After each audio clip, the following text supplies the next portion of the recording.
And as we prepare for the sermon, I'm about to invite Pastor Mike up to give our sermon today. I wanted to have everybody just take maybe 10 or 15 seconds and close your eyes. Close your eyes, reflect upon today, reflect upon the sacrifices that made today possible, and just take a moment to find peace in your heart. And then Pastor Mike will come up and start his message today. So thank you for joining me in 10 to 15 seconds of silence, and I'd like to invite Pastor Mike up.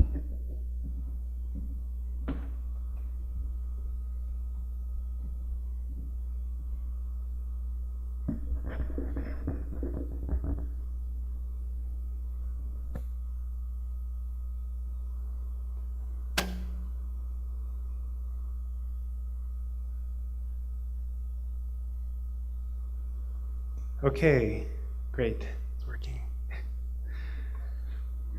So thank you all so much for coming today. I see some faces that I haven't seen in a while. It makes me really happy.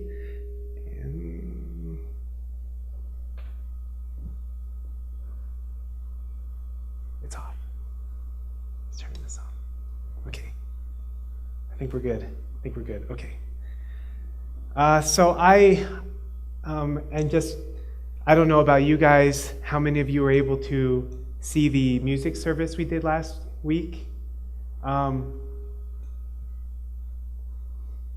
thought it was really phenomenal.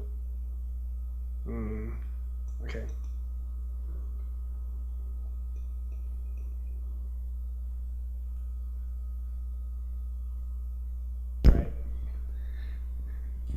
The music service last week was just phenomenal, and if you weren't able to be here in person and listen to it, the recording it was decent, and I was just so inspired by Sarah's passion for her music, and also not just for her music, but to make a ministry out of her music.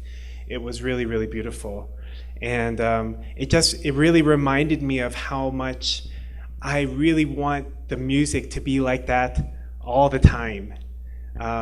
And not just that, it could even be better, because Sarah could be with a whole band even, not just a drummer, but also maybe a guitarist, another vocalist or something like that, and it could be even more amazing. We went later after the service, and we went and visited Red Rocks, and we also went to Lookout Mountain. And it was just really beautiful. And she shared with us, just how impressed she was by the community here and how many young families she saw. And it was just a really inspiring thing for her that she doesn't see in her own community so much. It was really a reminder for me of the kind of a vision of the direction that we are trying to go as a community. For myself, we have our band. We have our musicians, and I'm really, really grateful for them. And when we have somebody like Sarah come, it's really a reminder about what the future could look like. What we could have if we continue to improve and we continue to strive towards excellence.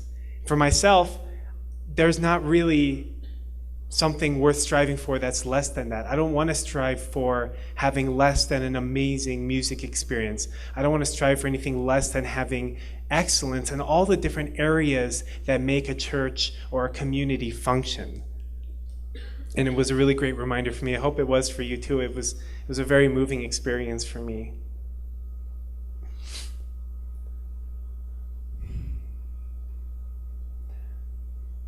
I also want to just share with you that we're going to be beginning a new sermon series, not this coming week because that's the youth service, but the week after that.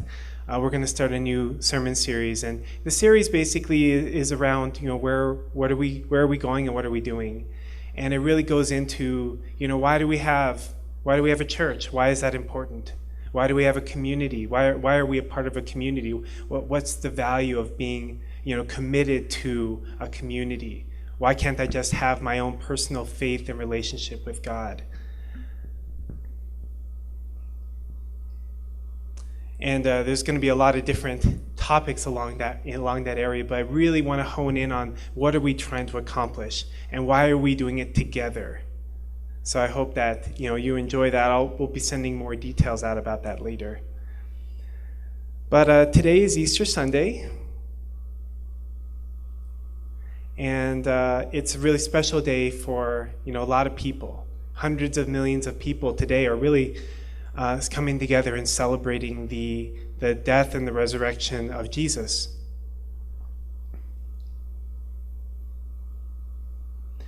When I was in Catholic school, when I was young, I was really surprised by how much effort people make around this time of year.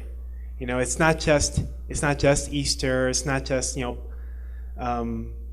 these couple days, Good Friday, but it starts 40 days ago. With Ash Wednesday, right? You see people with the ashes on their forehead in the shape of a cross. That kicks off the first day of Lent, and then during Lent, people make make devotions. They pray. They think, what can I give up during these 40 days? Give up meat, give up sugar, give up something that I like. As an offering to really show the gratitude to Jesus for his sacrifice.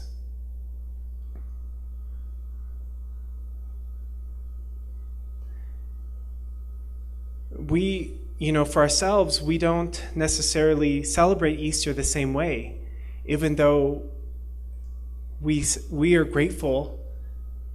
I don't know how to say this exactly, but even though Easter is also a special day for us, but it's just not the same.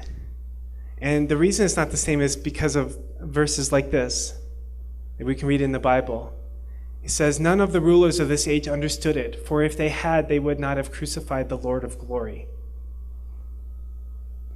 When you study the Bible from the eyes of the divine principle, it's very clear that even though Jesus' death was a beautiful offering and it was a path to salvation for us, it wasn't the original plan that God had for Jesus. It wasn't the original hope and dream that God had.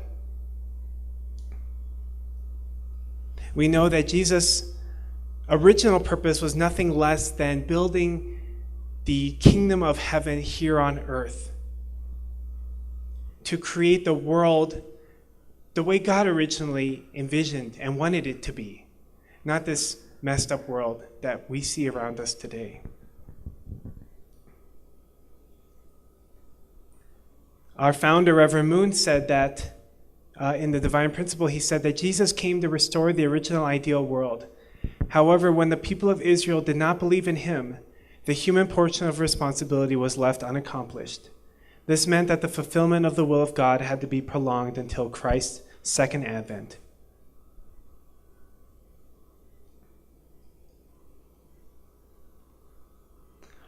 When I think about the story of Jesus from the eyes of the divine principle, there's certain things about Jesus' life that we can really come to appreciate that I think a lot of people haven't really recognized in the past. For example, before when Jesus started his public ministry, he was 30 years old, right?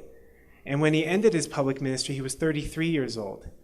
And that's a very short time, just 3 years. We've been here longer than 3 years. That time goes by very, very, very quickly.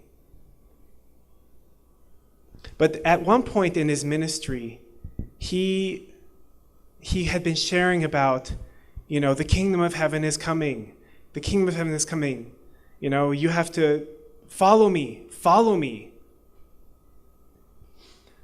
But at one point, Jesus had met with, it's called in the Bible the Mount of Transfiguration. And he met with Elijah and he met with Moses. Thank you. And, he came down after that meeting and he had a very different mindset.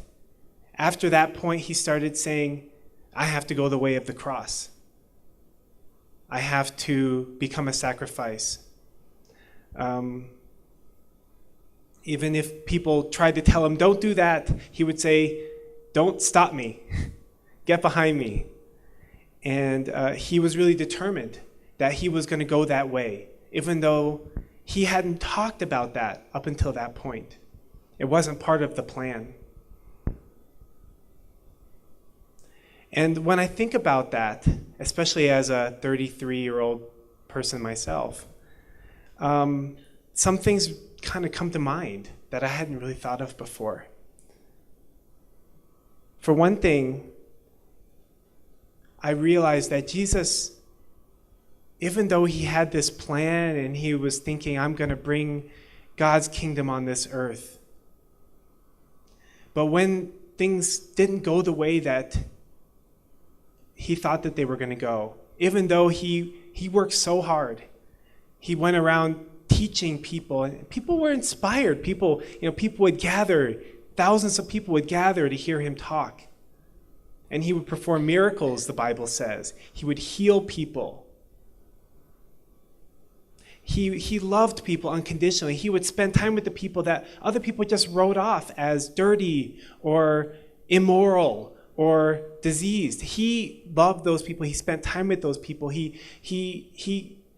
If people said, "Oh, we can't love that kind of person," he would get frustrated with them, and he invested a lot in his ministry. 3 years. I think that probably during those 3 years, he just invested his whole heart and his whole effort, everything that he could do. He tried to make it work. But at one point, when he realized that it couldn't work, he devoted himself to that course. When it came to his understanding that he had to go the way of the cross, he accepted it. Now, what made me think of that is that, I don't know about you, but for me, when things don't go the way I want them to go, I don't just accept it. I usually get pretty frustrated. I think, I tried so hard to make that work. Why didn't it work? I get frustrated. I can get angry, and I can really question God sometimes. Was this really your will, or is this was this just a coincidence, or where are you in all of this?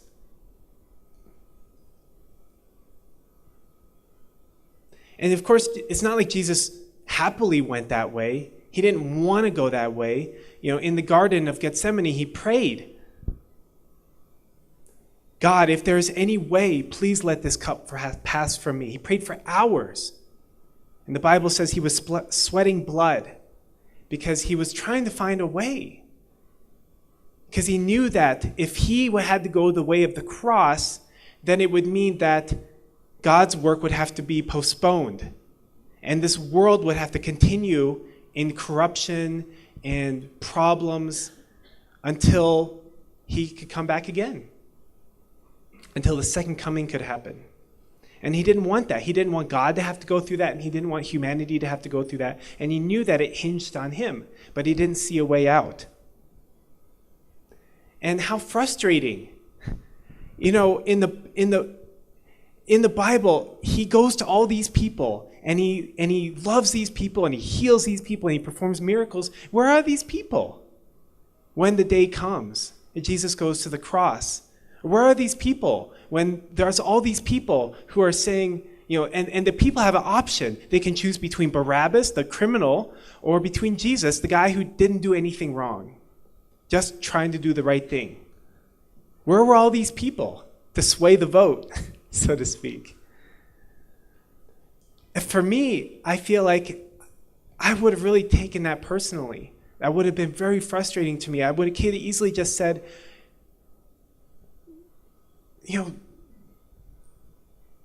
what did I do all that for? Was it just a waste of my, my effort and my, these people, they don't care what I did for them. And the thing that I took from this as a lesson is that things may not always go according to the plan or according to the way that we'd like for them to go. yeah, actually, in reality, I mean, I think that they really don't very often. But it must be stressful, it must be hard when you're somebody like Jesus, and there's so much riding on your shoulders. But Jesus could forgive. He could love. He didn't hate those people. He didn't hate those soldiers. He didn't hate that judge. He didn't hate the people that he cared for and loved, but weren't there for him when he needed them. He didn't hate his disciples for falling asleep when he asked them to stay awake and pray with him. He didn't hate any of those people. And I really felt that that's the special thing.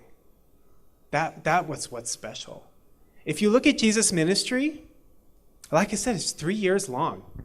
2,000 years ago. Who was going to remember that? If somebody today is going to start a ministry in 3 years and you give up, no one's going to remember that ministry. No one's going to remember that effort, because 3 years is a short time.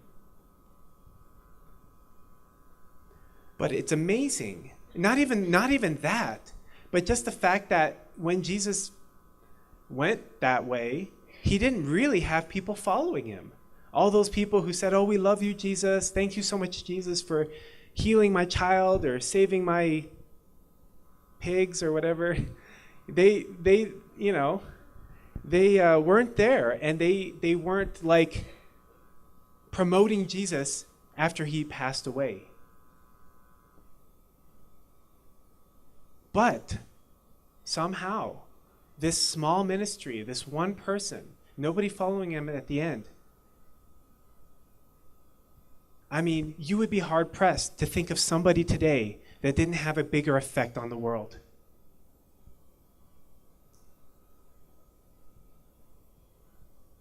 Even now, people are, no joke, people are willing to lay down their life. They're willing to put their life on the line for this man. They don't know him. He lived 2,000 years ago. But they are. You read books about people who went as missionaries to hostile countries, communist countries. People died because they wanted to spread the name of Jesus to these people that didn't know him. In Jesus' name, people started orphanages, hospitals, and schools, nonprofits, aid organizations.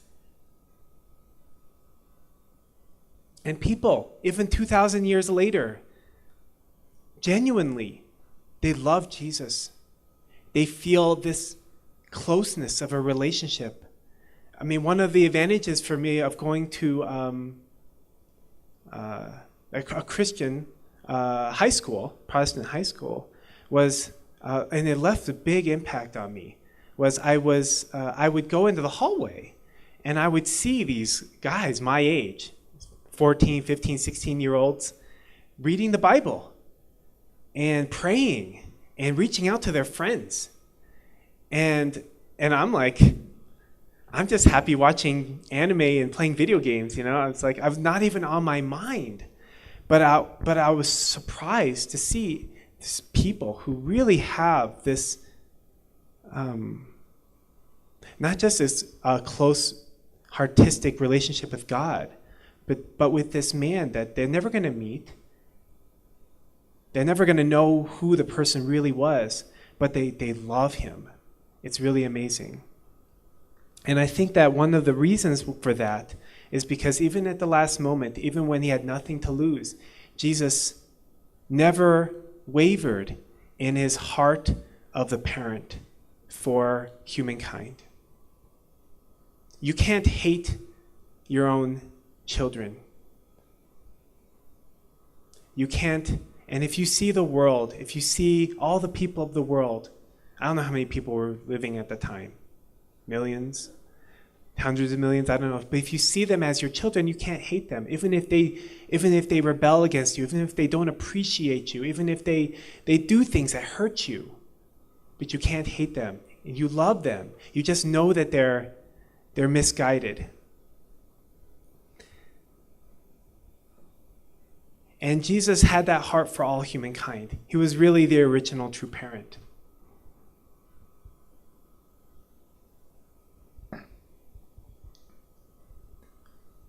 But he really could have easily just cursed all those people. But what kind of offering would Jesus' sacrifice have been if he went down cursing? I'll do this, but I'm not going to do it happily. I hate these people. They're so ungrateful. But if I have to go to the cross, I'll just do it. I don't think that his sacrifice would mean much to people. Probably would have been long forgotten. So I think about that when I think about my own life, and I think about all of you here today. I'm sure that every one of you have really invested your devotion into something. You invested a lot of effort, sweat, maybe tears into something that you believed in. And maybe things didn't work out the way that you thought that they would. Maybe plan A didn't really work out. But I think that one lesson that we can take from Jesus' ministry, one that I feel connected to, I'm sure there's probably hundreds, is that when plan A doesn't work out the way that we want it to, that there's always a plan B. And there's always a plan C. I don't know if you saw the British guy asking for money today. Dr. Balcom was our previous church president. And I remember one time I was inspired by him because we were on his tour around the country. And he was talking about, God knows that I'm not on plan A or plan B, maybe plan Z or double Z. And I was like, oh shoot, I don't know, there's a story behind that. But more inspiring than that was that he didn't give up, and his attitude to still invest and to invest his heart into that plan. Maybe not the way that things he would like them to be. Maybe our families, they didn't turn out the way that we wanted them to. Kids, job, things in life.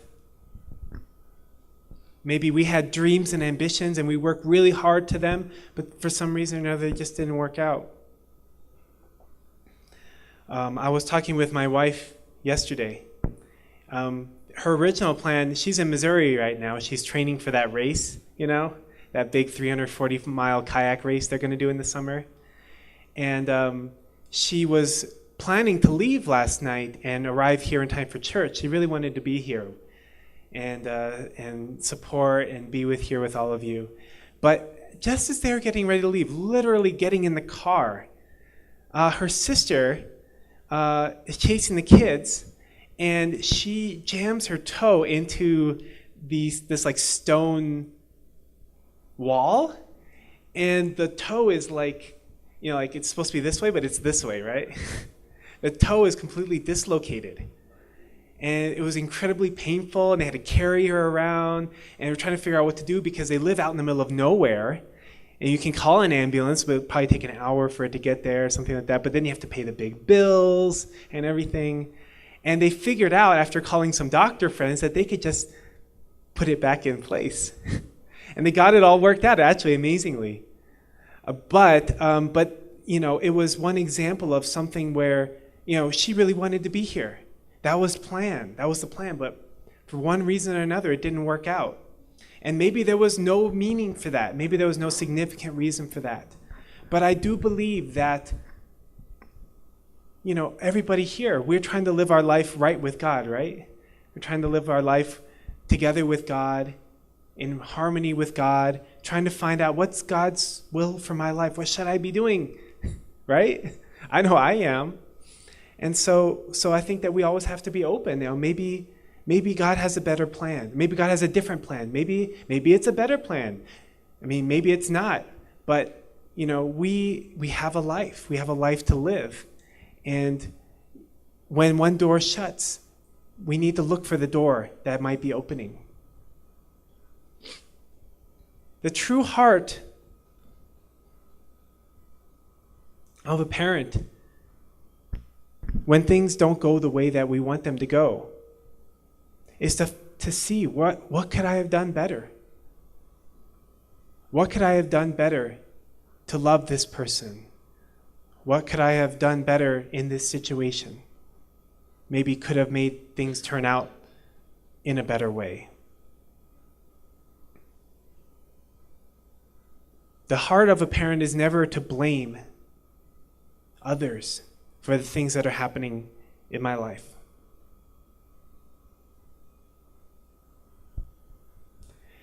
Even historians, when they look at this time in history between like 7 and 3 BC,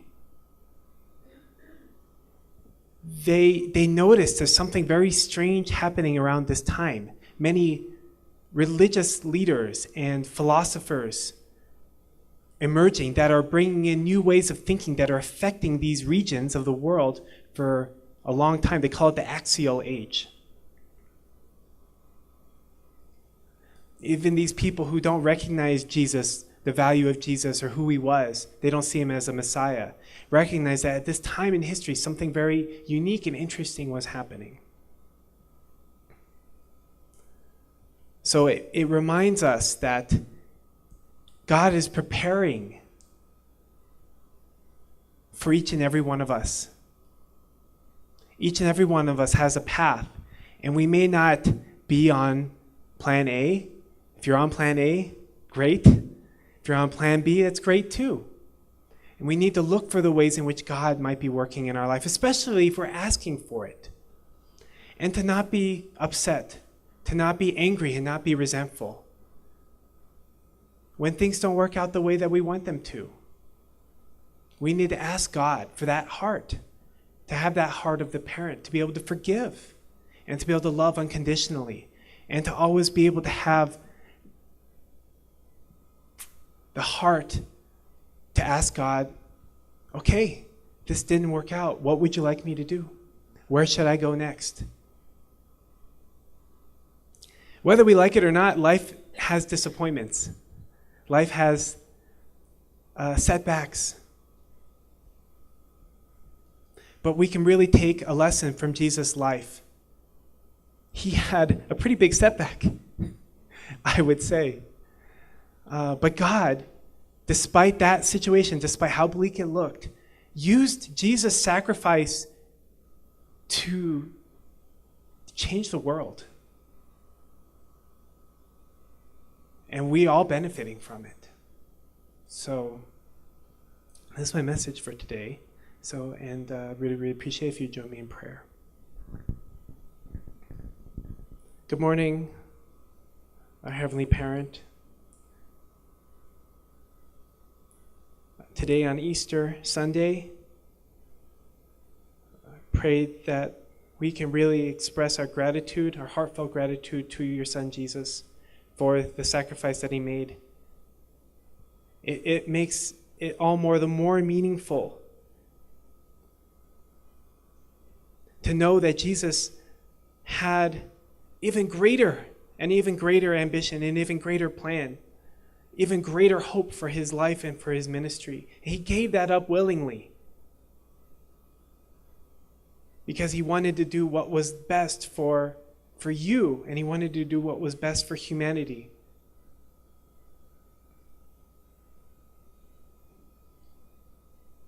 We're really grateful, Heavenly Parent. Even today, even thousands of years later, we are still feeling the effects of Jesus' love.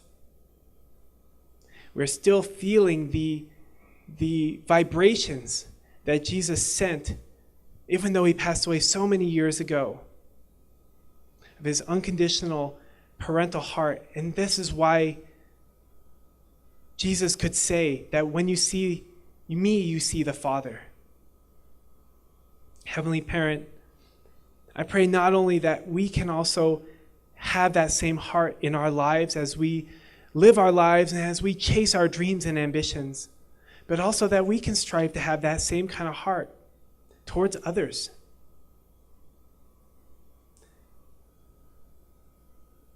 This world has so many problems, Heavenly Parent. It's so easy to just let them go by the wayside.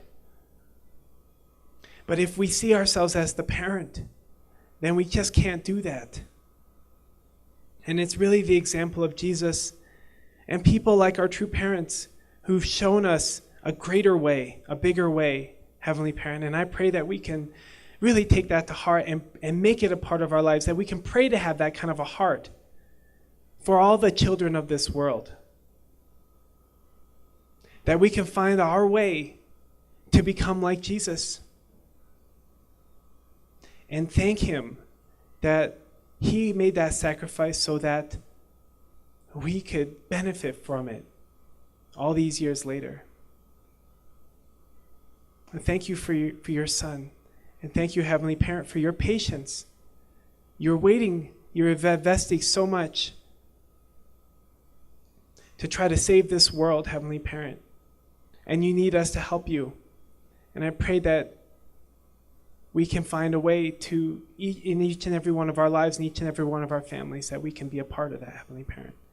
I offer this prayer in the name of Michael and Adonia Hendrick, a blessed central family. Amen and adieu. Thank you.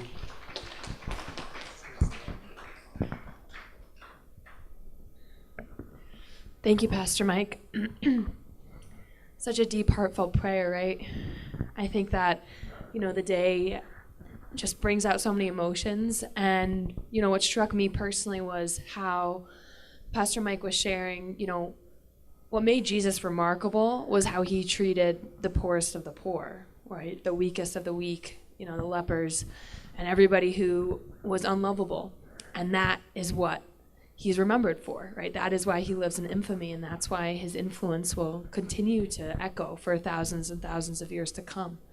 And I think we each have our own choice in our lives in terms of how we treat people and in terms of how our love can be echoed through the generations. So that's something that I took really deeply to heart. And I want to thank Mike for his inspirational talk and for bringing such a fresh perspective on the Easter message. And I hope you all agree with that. So now I'd like to have a moment of reflection. We're going to have a couple minutes and play some background music for you to reflect on the message. And during that time, we're going to have our ushers walk down the center aisle if you'd feel like you'd like to tithe and give back to the community and the church here. And then we're going to close out in prayer and have our band close out with our final songs. So now we have a couple of announcements that we're going to share. First, we're going to start with our national announcement. That's a recap of all of the events and initiatives that have been going on nationally and internationally. And then we're going to dismiss the youth to Sunday school right after the video.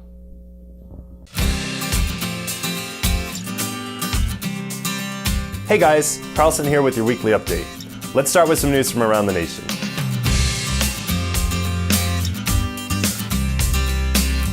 During the month of March, Ms. Gil Sa Yu, wife of the late President Yu, has been visiting Unificationist communities, sharing primarily about the significance of True Father's Danbury course in the American Providence. With her eldest son translating, she has spoken throughout the nation, including San Francisco, Los Angeles, Las Vegas, and Washington, D.C. Her tour will finish on April 14th in Colorado. On March 24th, WFWP Canada held the 12th Annual International Women's Day Luncheon in Toronto with the theme Challenges and Opportunities in Achieving Gender Equality. A message from True Mother was shared with the audience, and Native rights activist Dr. Jeanette Corbière-Lavelle was one of the 2 VIP guests to be designated as an ambassador for peace. On March 25th, the Ohio Family Church had a grand opening of its renovated chapel, which was attended by the Family Federation President, Reverend Busing, and Sub-Region 5 Director, David Rendell. The purpose of the renovation, which includes a new sound and video system and customized lighting, is to revive and inspire the congregation and to attract new people to attend services and events there. On March 8th, UPF Washington, D.C. and the Maryland Governor's Office of Community Initiatives held an International Women's Day Forum in Maryland. A diverse number of eminent speakers gave presentations under the main theme, Uplift and Empower Women. A 3-day youth workshop was recently held at the Honolulu Family Learning Center. Middle and high school Unificationist students studied contents from the Divine Principle, and each had the opportunity to present their own 7-minute lecture to the other participants. Also in Hawaii, Dr. Ki-Hoon Kim visited the Kona Family Church, where he gave the Sunday service message. We just finished our Palm Sunday service here, Kona Hawaiian Queen Coffee Garden, with the Kona Family Church members and many guests here, and we are so blessed. And see this beautiful our family members. Thank you everyone, your support, your prayer, and mahalo, and see you next week.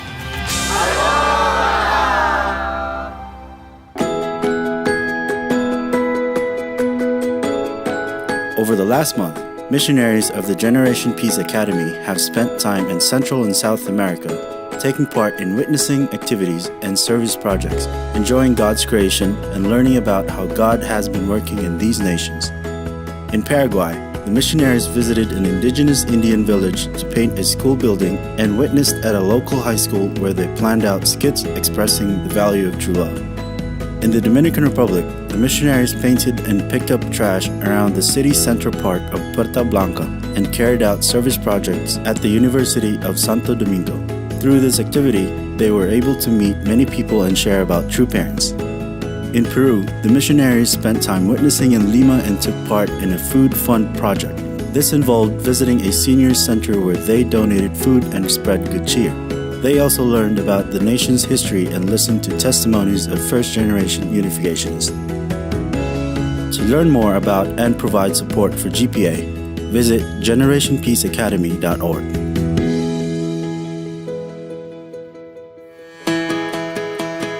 Core Retreat in the Pocono Mountains of Pennsylvania is an annual retreat for working professionals of the Unificationist community, focused on recharging, feeling spiritually nourished, and creating a community of support. My favorite part of the workshop, I definitely had a lot of fun. I really appreciated the chance to sit down and talk and meet new people, really make new connections. I think that this retreat came at a very good time for me because I was just feeling like I needed a chance to reflect and also to hear from some brothers and sisters who used Unificationist values in their life, and it gave me some ideas on how to do that with my own life as well. So this is a really great recharge weekend, and our hope and intention is that we can share this model throughout the country and create an environment for young adults, working professionals to come together and really feel nourished, connected, and inspired to really grow together as a community. Sign up for the next retreat from April 27th to the 29th at ourcore.com. Registration closes April 13th, so sign up now.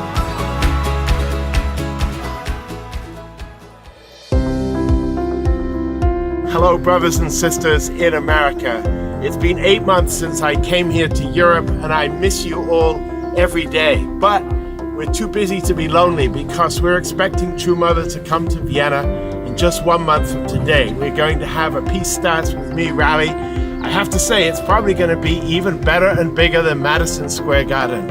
And I thought I'd take a moment to invite all of you in America, especially those of European descent. Could you help us to make this event a great success? The best, of course, is if you come to Vienna. We still have a few seats left. But even if it's not possible for you to come to Vienna, I want to ask you if you could give a donation to support the program. I'm really grateful to Richard Busing, our president, and to Dr. Ki-Hoon Kim for allowing me to make this appeal.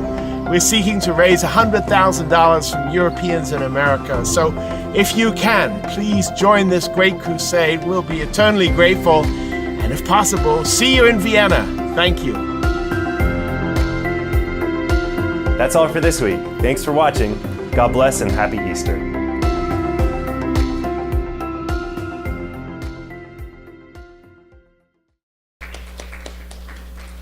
Such a great update.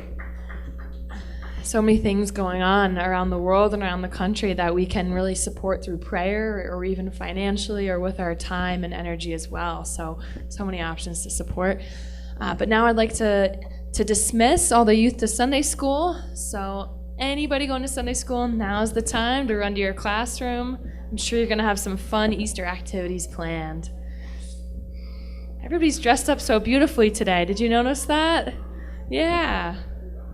Look at these dresses, so cute. All right. And now we have a couple of local announcements I'd like to talk through.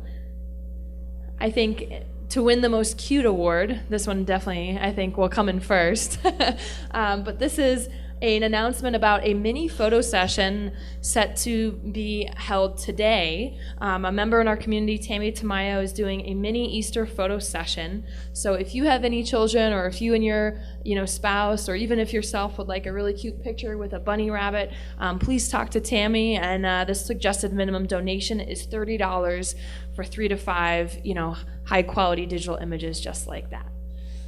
The next thing is about the marriage course. So we have our brother here, Andrew Love, who let's all welcome him up. He's going to give a short announcement about the marriage course. Keep it going, keep it going. Woo!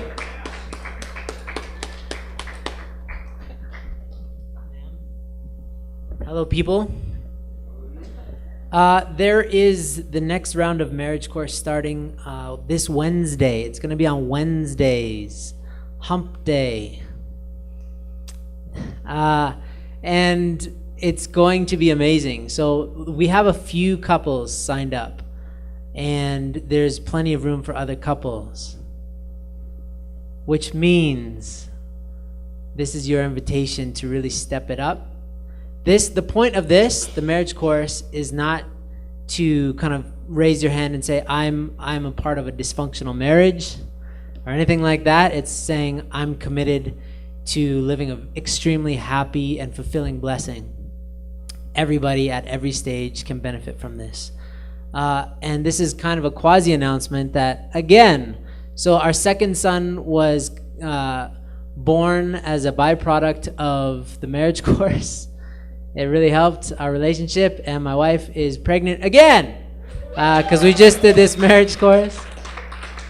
If you attend this course, it doesn't mean that your wife will become pregnant, but maybe, yeah, you never know. I'm not saying either way, but I'm just saying it's really good for clearing the air and to go to the next level wherever you're at in your own chart of happiness. You can go to the next level with this. Contact me, okay? It starts on Wednesday. Think about this, seriously. Take it seriously. We deserve everything so that we can give more to others, right?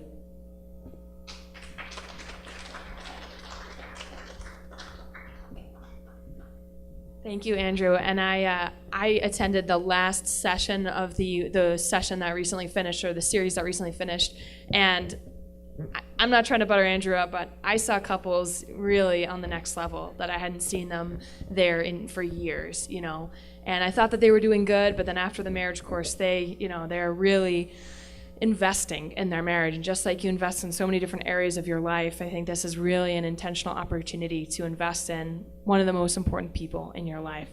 So the marriage course is starting this Wednesday. Talk to Andrew. This is your time. It's all about Easter and rebirth and refresh. So why not make that, centered in your marriage as well? So the next announcement, we have Pastor Mike right here to continue the conversation about this announcement. So I just want to make a quick announcement. We are starting to do now once a month. We are having a session after service. I'm still not sure what to call it, but I think I'm going to call it "Where Are We Going?" or "What Are We Doing?" I don't know, something like that. Who are we? Maybe that's a better. Who are we? I like that. So I'm running it. Me and my wife. She's not here today, but basically it'll be maybe probably about 40 minutes, and we'll have it in the French ministry room. So that's right next to the cafe here. And I'm just going to go over a little bit about who we are and where we come from, a little bit of history. I guess you could call it the origin story of our movement. A little bit about the vision for our community locally, like what are we trying to accomplish, but also how do we fit into the big picture of our the problems and the issues that are happening in the world, and how we as a community can address those things, and how you can be a part of it if you want to be. So this is for anybody. It's really, especially geared towards people who are new to our community. Maybe you've been coming here for the last few weeks or a few months and you'd like to learn a little bit more. But just for anybody who would like to be reminded, or would maybe just like a little bit of clarification about what are we actually doing? Are we just coming to church every Sunday and sitting and listening to some guy talk? Or is there something bigger going on behind the scenes? So I hope that I can see some of you today if you want to come. Thank you.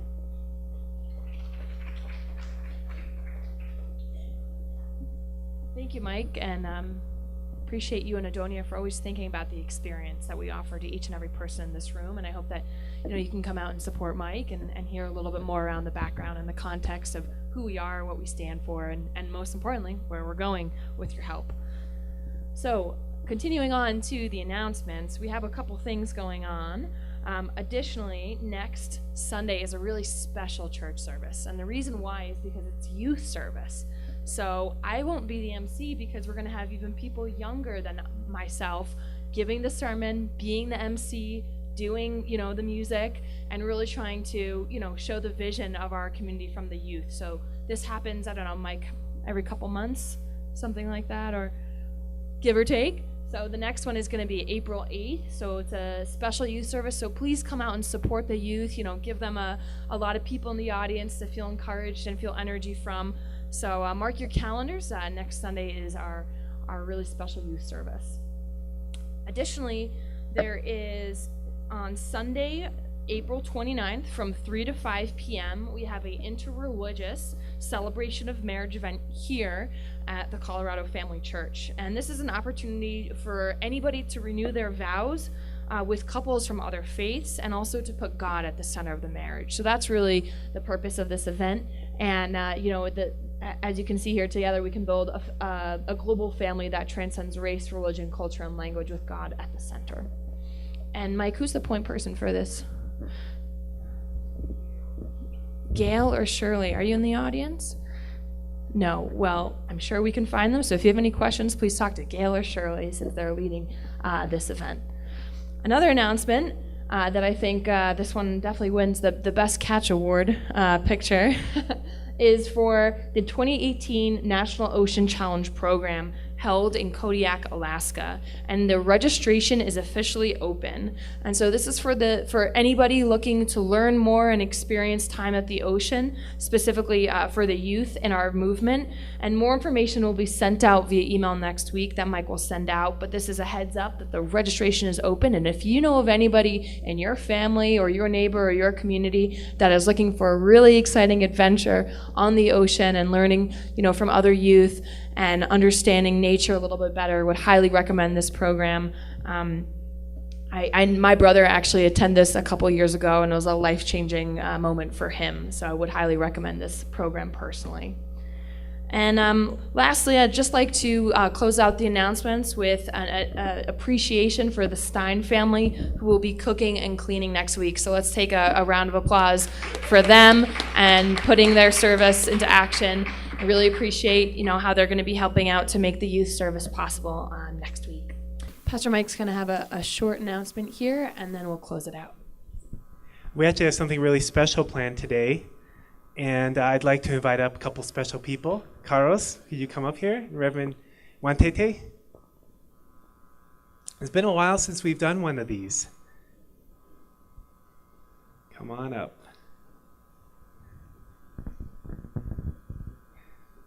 Reverend Wantete, would you like to introduce Carlos?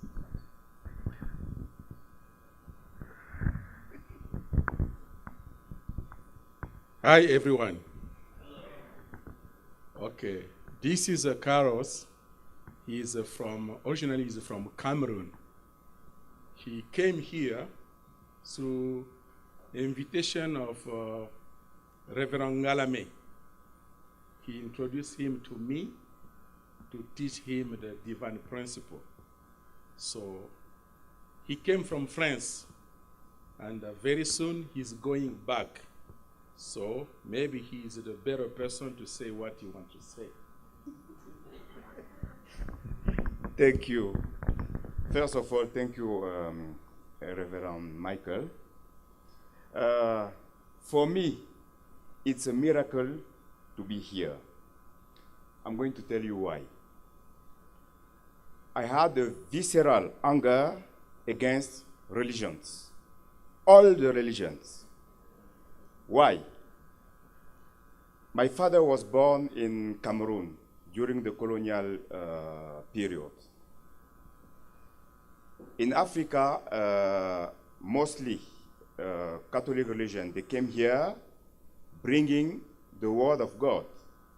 But behind that, you have a lot of people who were killing because of that. So my father decided, this religion, I can't follow that religion. Then the Jehovah's Witnesses came to Cameroon. One of his friends bring him there, and he followed that religion. There also, he found that people had a very bad attitude for people who say that they believe in God. So it was unacceptable for him. So he quit. Then he had a word that he was telling me every time. You don't need to line up behind a group of people to convince yourself that you believe in God. So I follow my father. It's my father. He loved me. If he give me how you say it in conseil? Advice, I have to follow him. Then I follow my father.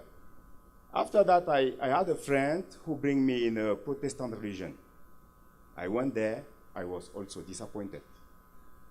My father, my brother, big brother, he's a Jehovah's Witnesses.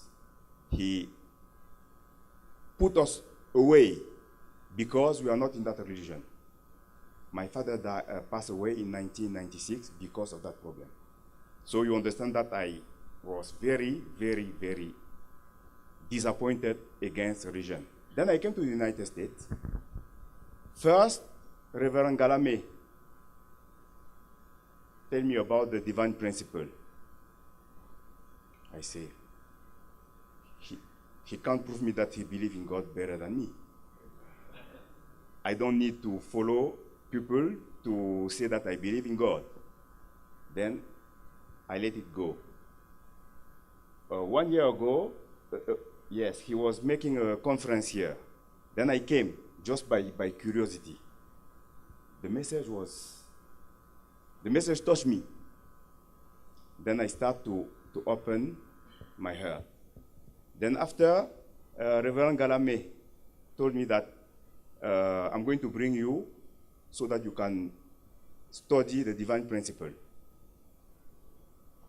I say, okay, just by politeness, I was going to be polite with him. It was not to make him happy, not for me. Then I start with Reverend Wantete. The introduction was very, very hard. It touched me in my heart. So I came every day, and every time I come, it was interesting. As the study was going on, it was very interesting. So I'm here today. I'm the part of this community.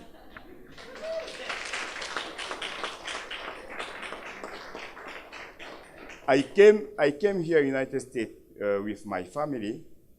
What I came here to do, I didn't succeed to do it, but I discovered the divine principle. I think it is the most important thing I find here in the United States. Then I'm going to finish by quote famous physician in France.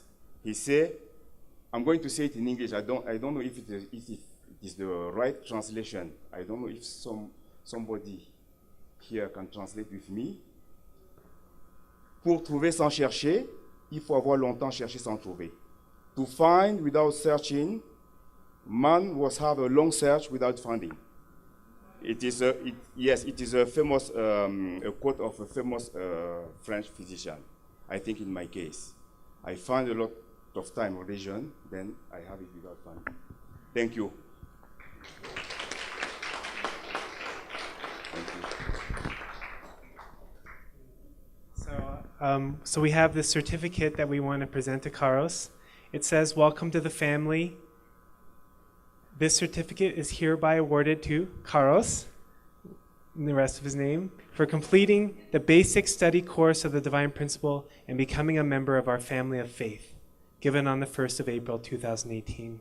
Congratulations. Thank you.